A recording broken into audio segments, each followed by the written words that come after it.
एक राजा की बेटी की शादी होनी थी। बेटी की यह शर्त थी कि जो भी 20 तक की गिनती सुनाएगा वही राजकुमारी का पति बनेगा। गिनती ऐसी होनी चाहिए जिसमें सारा संसार समा जाए। जो ये गिनती नहीं सुना सकेगा उसे 20 कोड़े खाने पड़ेंगे। ये शर्त केवल राजाओं के लिए ही थी। अब एक तरफ राजकुमारी का वरण और दूसरी तरफ कोड़े। एक एक करके राजा महाराजा आए। राजा ने दावत का आयोजन भी किया।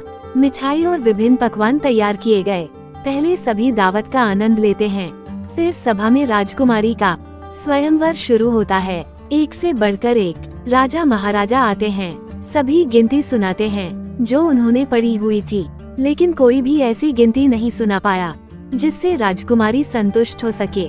अब जो भी आता कोड़े खाकर चला जाता। कुछ राजा तो आगे ही नहीं आए। उनका कहना था कि गिनती तो गिनती होती है, राजकुमारी पागल हो गई है, ये केवल हम सबको पिटवाकर मजे लूट रही है। ये सब नजारा देखकर एक हलवाई हंसने लगा। वह कहता है, डूब मरो राजाओं, आप सबको 20 तक की गिनती नहीं आती।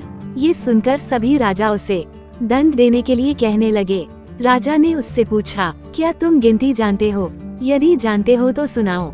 हलवाई कहता है, हे राजन, यदि मैंने गिनती सुनाई तो क्या राजकुमारी मुझसे शादी करेगी? क्योंकि मैं आपके बराबर नहीं हूँ और यह स्वयंवर भी केवल राजाओं के लिए है, तो गिनती सुनाने से मुझे क्या फायदा?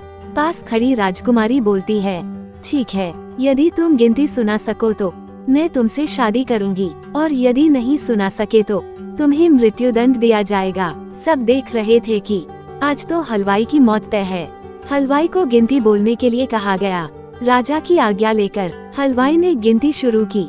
1 भगवान, 2 पक्ष, 3 लोक, 4 युग, 5 पांडव, 6 शास्त्र, 7 वार, 8 खंड, 9 ग्रह, 10 दिशा, 11 रुद्र, 12 महीने, 13 रत्न, 14 विद्या, 15 तिथि, 16 श्राद्ध, 17 वनस्पति, 18 पुराण, 19वीं तुम और 20वां मैं। सब लोग हक्के बक्के रह गए। राजकुमारी हलवाई से शादी कर लेती है। इस गिनती में संसार की सारी वस्तुएं मौजूद हैं। यहाँ शिक्षा से बड़ा तजुर्बा है। तो दोस्तों, आज की कहानी आपको कैसी लगी? कमेंट जरूर करें। सदैव प्रसन्न रहिए। जो प्राप्त है पर्याप्त है। ओम शांति।